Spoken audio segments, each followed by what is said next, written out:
हाँ जी, good evening students. Hopefully आप लोगों ने अभी तक मैथ्स की सारी वीडियोस देख ली होंगी।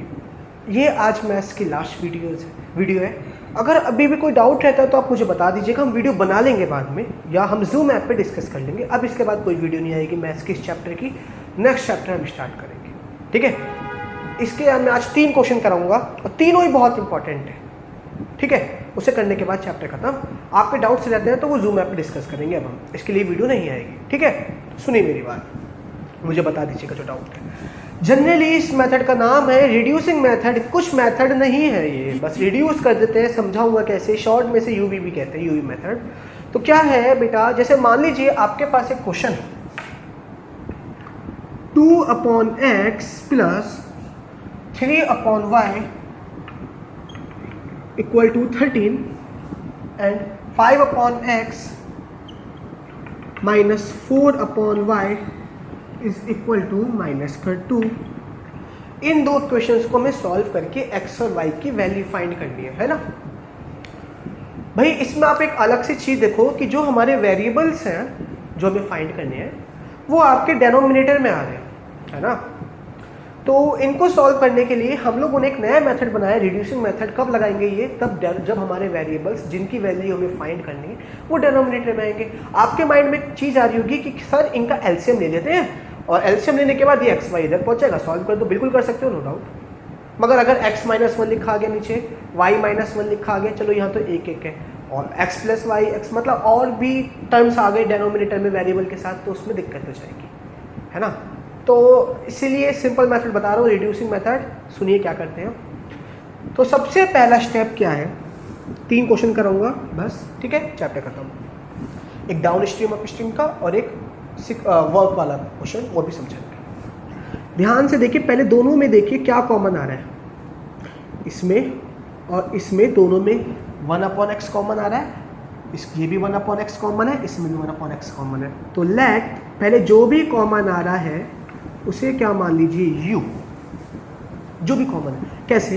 ऊपर वाली इक्वेशन को मैं क्या लिख सकता हूँ, ध्यान से सुनिए। 2 1/x प्लस 3 1/y, है ना। बता, अलग अलग लिख लिया। ऐसे 5 1/x प्लस -4 1/y। तो ध्यान से देखिए, दोनों में कॉमन पार्ट क्या रहा है, 1/x 1/x। तो 1/x को क्या मान लिया, u। इन दोनों में क्या रहा है, 1/y। तो 1/y को क्या मान लिया, v taken as first. Put, पहले पुट कर दो, ठीक है। तो 1/x की जगह आप पुट करोगे तो क्या इक्वेशन बनेगी, 2u। 1/x की जगह u पुट कर दिया पूरे की जगह, तो 2u प्लस 3। 1/y की जगह क्या पुट करोगे, v, तो 2u प्लस 3v। ऐसी 5u minus 4v equal to 13 equal to -2। 13 -2 reduce कर दी, नहीं कर दी हमने वैल्यू, पुट कर दी रिड्यूसिंग में, इसलिए इसी मेथड को कहा जाता है रिड्यूसिंग मेथड। अब हमने कॉमन वैल्यू पता लगा के उसकी जगह u भी पुट कर दो, चाहे वो कितनी बड़ी कॉमन वैल्यू आ रही हो। अब आप इसको मान लीजिए सेकंड इक्वेशन, इसको थर्ड। सॉल्व करिए, किसी भी मेथड से कर दो। मैंने एलिमिनेशन से करूँगा क्योंकि मुझे सबसे आसान लगता है। मैंने क्या करी, ऊपर वाले में तो मल्टीप्लाई कर दी 3 की, इसमें कर दी 4 की। तो जरा क्या बनेगा, आफ्टर मल्टीप्लाई, शॉर्ट में लिख रहा हूँ, समझ जाना है ना, लिख देते हैं। या फिर after multiply second equation by 3 and third by 4, we get 2 3 जा 6u, 3 3 जा 9v, 13 3 जा 39, 5 4 जा 20u, 4 4 जा, वेट सॉरी थोड़ी सी हमने गलत कर दी। यहाँ तो 4 की करनी पड़ेगी, गलती कर दी थोड़ा सा, और यहाँ करनी पड़ेगी 3 की। तो यहाँ तो बाय 4 एंड बाय 3, है ना। तो 2 4 जा, दोबारा लिख लेते हैं, 2 4 जा 8u, क्योंकि सेम करना होता है ना। 4 3 जा 12v, 13 4 जा 52। ऐसी 5 3 जा 15u, 4 3 जा 12v, -2 3 जा 6। ये कट गए, साइन चेंज करने की जरूरत नहीं है, प्लस है दोनों तो 15 + 8 23u, 52 - 6 46। यहाँ से देखा जाए तो u की वैल्यू कितनी आ गई 2, खुद देखो डिवाइड में चला जाएगा ना। जब u की 2 आ गई तो किस में भी पुट कर दो, मैंने क्या कर दी पुट इन सेकेंड, v की निकालने के लिए, एलिमिनेशन निकालने के लिए 2 × 2 + 3v = 13, 4 + 3v = 13, 3v = 13 - 4, v = 9/3 और v की वैल्यू आ गई 3। तो u और v की वैल्यू निकल गई हमारी, आप खुद देखो। अब बस लास्ट पार्ट, u को आपने क्या मान रखा था 1/x, ध्यान से देखो बाय फर्स्ट इक्वेशन u की वैल्यू क्या आई 2 बराबर 1/x, x की वैल्यू कितनी आ गई 1/2। खत्म, देखो निकल गई x की वैल्यू, कितना आसान हो गया। अब v को क्या मान रखा था आपने 1/y, v को मान क्या वैल्यू आई है 3 1/y, यहाँ से y की वैल्यू क्या आ गई 1/3। क्वेश्चन खत्म, x और y दोनों की वैल्यू आ गई।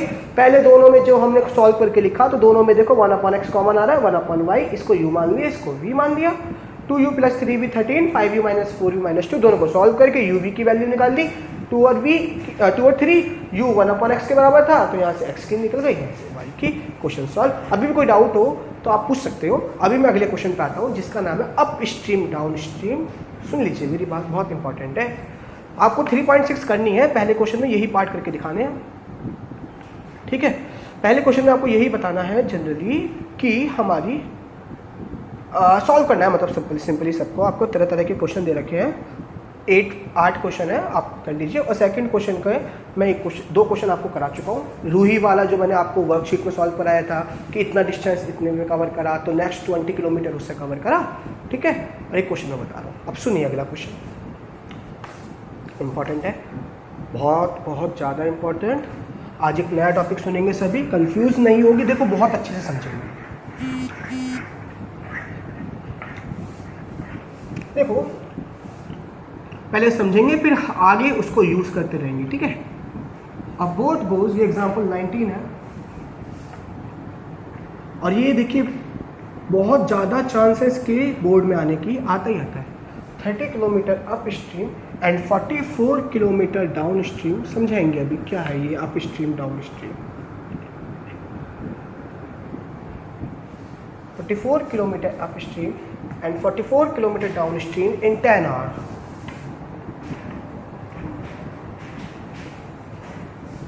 Okay, in 13 hours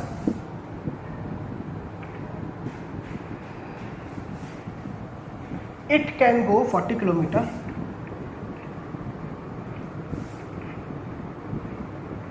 it can go 40 kilometer upstream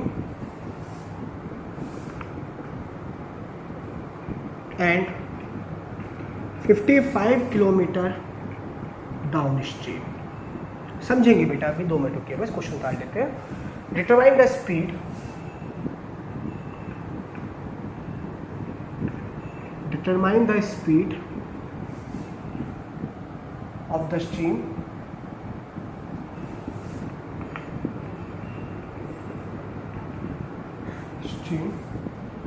and of the boat in still water. बहुत important question in still water. इसे पढ़ने से पहले एक बात ध्यान से सुनिए, 3 केस बताऊंगा, सुनते रहिएगा, बहुत अच्छे से समझ में आएगा। केस 1 क्वेश्चन से रिलेटेड है मगर क्वेश्चन में बाद में यूज करेंगे, पहले देखो।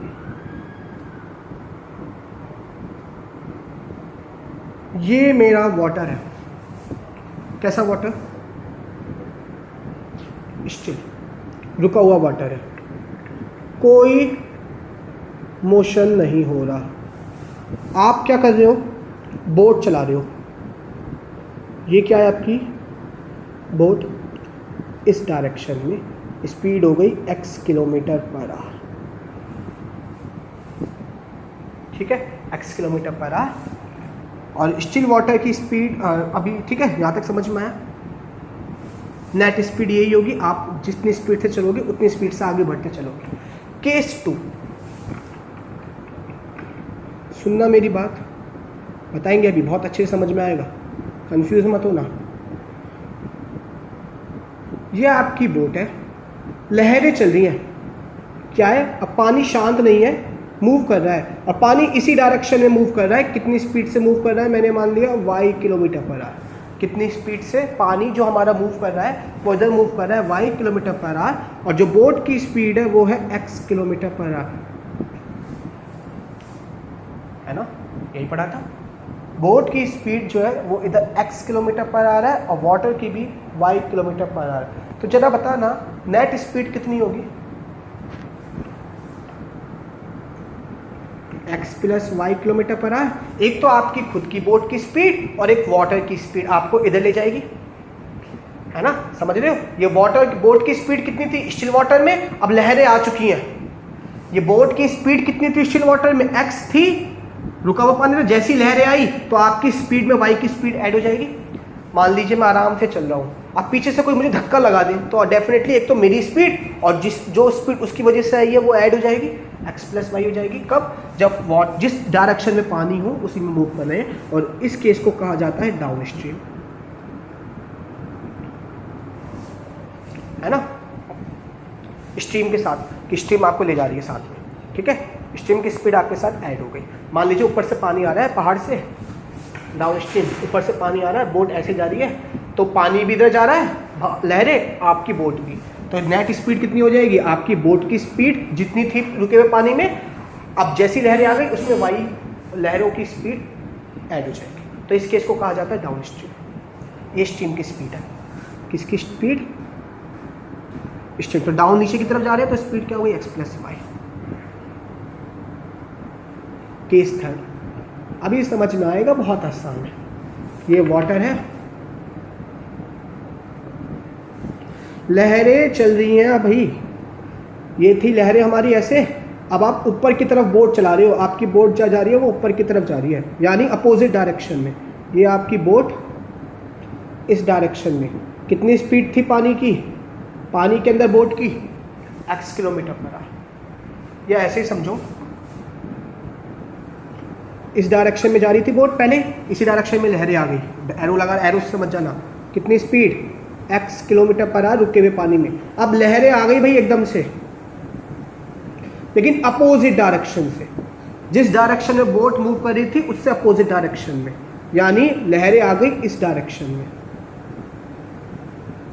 आपको बड़ी मुश्किल होगी चलाने में, क्यों, क्योंकि आप जब चलोगे तो वो आपको रुकावट पैदा करेगी, तो आपको और ज़्यादा फोर्स लगाना पड़ेगा उसको मूव करने के लिए, यानी आपकी स्पीड कम हो जाएगी।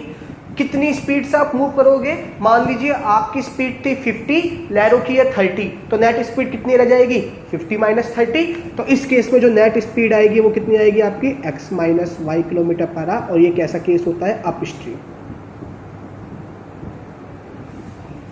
आपकी बोट की स्पीड कितनी थी x, क्योंकि वही मूव कर रही है ना, पानी आपकी तरफ आ रहा है, तो आपको उससे अपनी स्पीड ज़्यादा रखनी पड़ेगी। कितनी ज़्यादा होगी, उतनी स्पीड से बोट मूव करेगी। आपकी स्पीड x है, वाटर की y है, तो आपकी नेट स्पीड कितनी हो जाएगी, x माइनस वाई।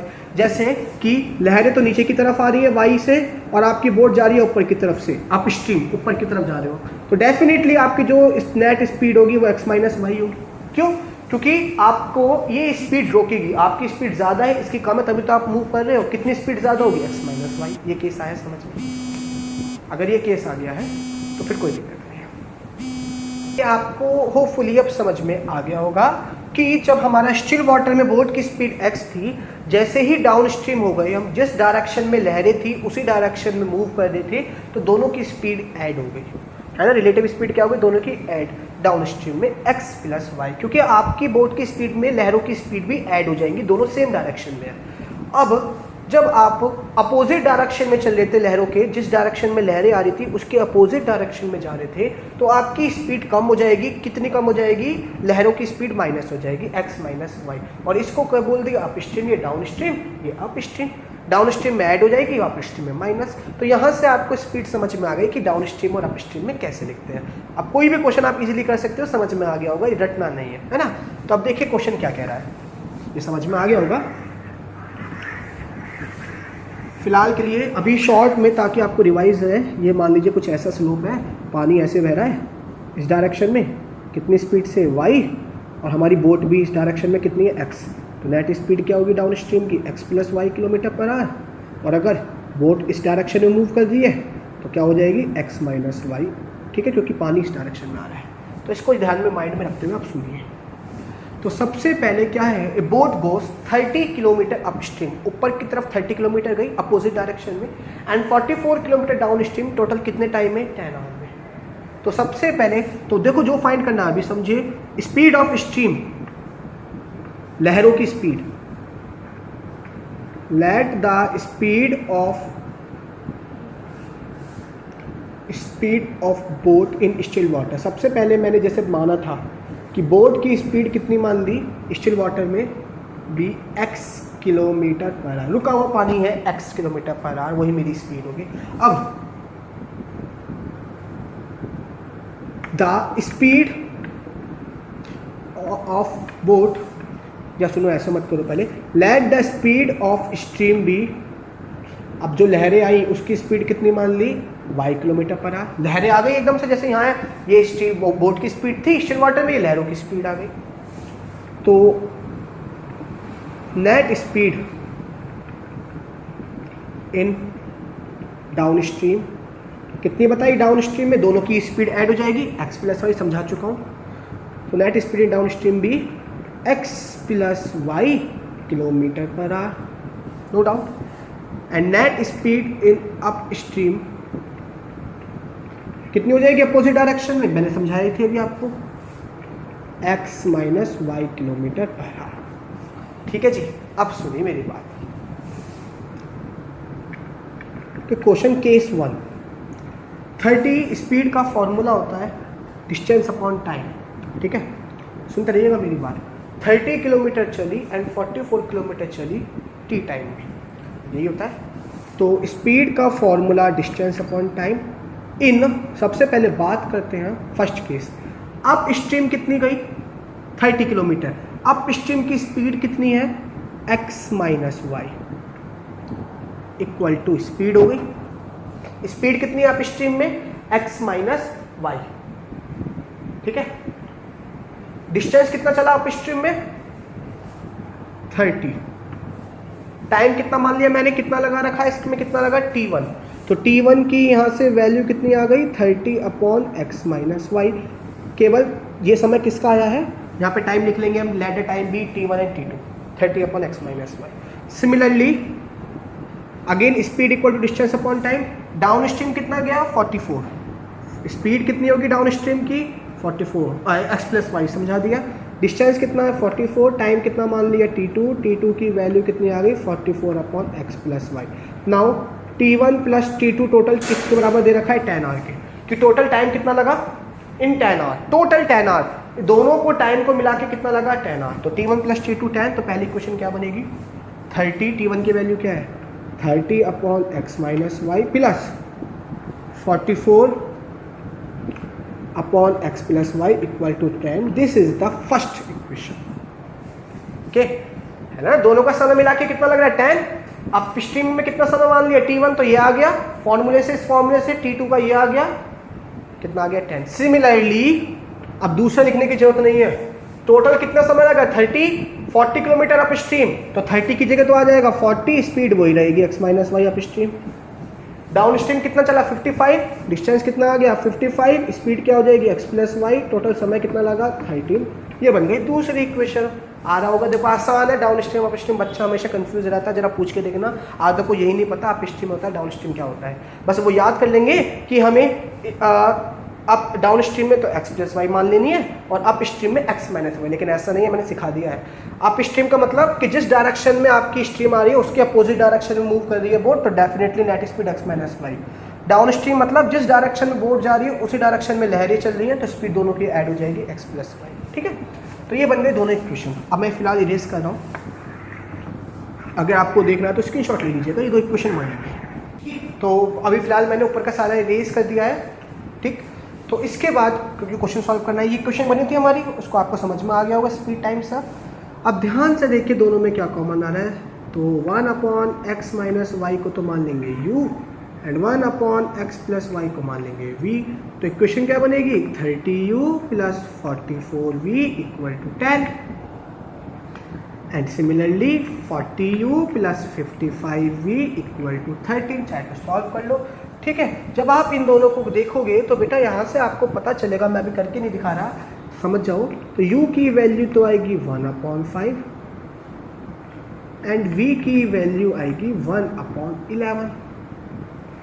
सॉल्व करोगे जब, चाहे किसी मेथड से कर लो, आपकी चॉइस है। इसके बाद वीडियो थोड़ी छोटी करने के लिए जो फालतू चीज़ें मैंने करी है वो मैंने कट कर दी है, ताकि आप लोगों को कन्फ्यूज़न ना हो, समझते रहो बस। ठीक है, जहाँ भी दिक्कत हो ये आगे समझ लो। इसके बाद u की वैल्यू क्या मानी, 1/x माइनस वाई, किसके बराबर आ गया 1/5। खुद देखो u की वैल्यू 1/x माइनस 5 थी, यहाँ से x माइनस 5 y बराबर आ गया 5। सिमिलरली 1/x प्लस वाई किसके बराबर आएगा 1/11। तो x प्लस वाई बराबर आ गया 11, क्योंकि पुट कर दी ना, दोबारा से क्वेश्चन बन गई। आप क्या कर दो, दोनों को सॉल्व कर दो, क्वेश्चन खत्म। x minus y equal to 5, x plus y equal to 11, y से y cancel, 2x equal to 16, x की वैल्यू 8 आ जाएगी, और सॉल्व करने से y की वैल्यू 3। तो बोट की स्पीड डिस्टिल वाटर में x थी, और जो स्ट्रीम की स्पीड थी वो कितनी थी 3 किलोमीटर पर आवर। क्वेश्चन खत्म। कितने अच्छे से समझ में आ गया होगा आपको। दिक्कत अभी पूछ लो डाउन स्ट्रीम अप स्ट्रीम कि कब तो प्लस होगी कब माइनस होगी। डाउन स्ट्रीम में प्लस हो जाती है क्योंकि जिस डायरेक्शन में बोट है उसी डायरेक्शन में लहरें हैं, और अप स्ट्रीम में अपोजिट डायरेक्शन में होता है, जिस डायरेक्शन में लहरें उससे अपोजिट डायरेक्शन में बोट, तो डेफिनेटली माइनस हो जाएगी बोट की स्पीड में से स्ट्रीम की स्पीड। ठीक है, आप पूरी वीडियो आराम से देखिएगा, जहाँ दिक्कत है मेरे से पूछिएगा। तो अभी के लिए इतना करते हैं आज, क्योंकि थोड़ी सी हमारा एक क्वेश्चन और बचता है एक्सरसाइज 3.6 में, फिनिश वर्क वाला, वो मैं अभी आपको समझा दूंगा, या चलो कर ही लेते हैं उसे भी। चलो सुनो, 2 मिनट लगेगी फिर टॉपिक ही खत्म हो जाएगा ये, वरना वीडियो बनानी पड़ जाएगी इसके लिए। सुनिए, क्वेश्चन है 2 वुमेन, जल्दी सुनिए, 2 women and 5 man can together finish and work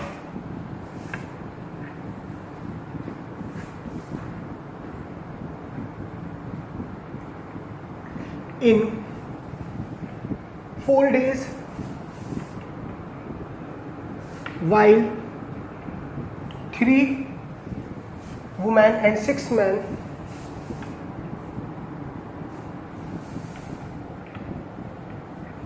can finish a work in 3 days। तो आपको find the time taken, last question है भाई ये, सुनिए समझिए इसको भी। Find the time taken by 1 women and 1 man to finish the work. ध्यान से सुनेंगे मेरी बात, जिसको समझ में नहीं आया तुरंत पूछेंगे, ठीक है। बहुत इंपॉर्टेंट क्वेश्चन है दोनों आज के। इसका सॉल्यूशन, तो सबसे पहले जो हमने पूछा हमने वही मान लिया। Let the number of days taken by 1 woman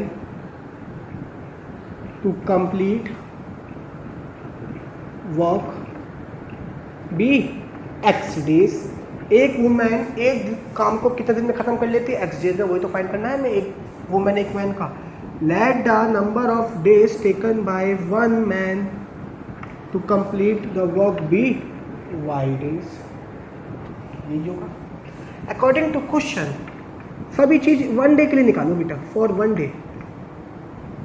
जब सुनना मेरी बात, x डेज में एक काम पूरा हुआ जा रहा है 1 वुमेन के द्वारा, तो वो एक दिन में कितना काम करेगी 1/x work.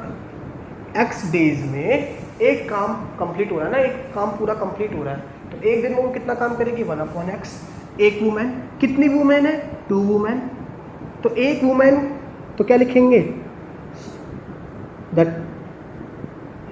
Work done by 1 women be 1/x। जैसे निकाला, एक दिन में कितना काम करेगी 1/x, and the work done by 1, ये वुमेन है, 1 मैन भी 1/y। जैसे y डेज में वो एक काम खत्म कर रहा है तो एक दिन में कितना काम करेगा वो 1/y, समझ लो ना। तो कितनी वुमेन है 2, एक वुमेन कितना काम करिए 1/x, तो 2 वुमेन कितना करेंगी 2/x, 2 से मल्टीप्लाई। एक मैन कितना काम कर रहा है एक दिन में 1/y, तो 5 मैन कितने काम करेंगे एक दिन में 5/y। टोटल काम कितने दिन में खत्म हो रहा है 4 डेज में कितना काम खत्म हो रहा है, एक वर्क लिखा हुआ है ना, तो एक दिन में कितना काम करेंगे ये सारे मिलके 1/4 वर्क, तो बराबर 1/4 एक एक दिन का है ना।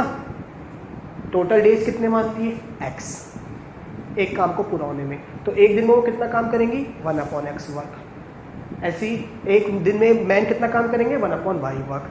कितनी मैन है 2 वुमेन है तो 2/x, 5 मैन है 5/y, कितना 1/4। ये बन गई मेरी पहली इक्वेशन। सिमिलरली दूसरी इक्वेशन क्या बनेगी 3/x प्लस 6/y, क्योंकि 3 वुमेन है ना 6 मैन है, कितने दिन में 1/3 बन गई दूसरी इक्वेशन। एक एक दिन का निकाला है क्योंकि एक दिन का ही तो पूछा गया है, ठीक है, एक वुमेन का, तो हमने एक एक दिन का निकाल के एक वुमेन का निकाल लिया, ठीक है, क्योंकि एक वुमेन एक दिन में 1/x काम करेगी, ठीक है। ऐसे ही एक मैन एक डे में कितना काम करेगा 1/y, x डेज में 1 वक्त तो 1 डे में 1/x वक्त, 4 दिन में काम खत्म हो रहा है तो एक दिन में कितना खत्म होगा काम 1/4 वक्त। तो सब एक एक दिन का निकाल के हमने सॉल्व कर लिया, हमारी इक्वेशन बन गई। कर लीजिएगा x और y की वैल्यू आ जाएगी। अभी भी समझ में नहीं आया है तो जूम ऐप पे हम मिलेंगे, इसको दोबारा समझिए, कंफ्यूज मत हो, ठीक है। तो चैप्टर खत्म, अब हम नया चैप्टर स्टार्ट करेंगे। डाउन स्ट्रीम अप स्ट्रीम अच्छे से आ गया होगा, रिमेनिंग क्वेश्चंस कर लीजिए एक्सरसाइज 3.6 के, ठीक है क्लास, थैंक यू।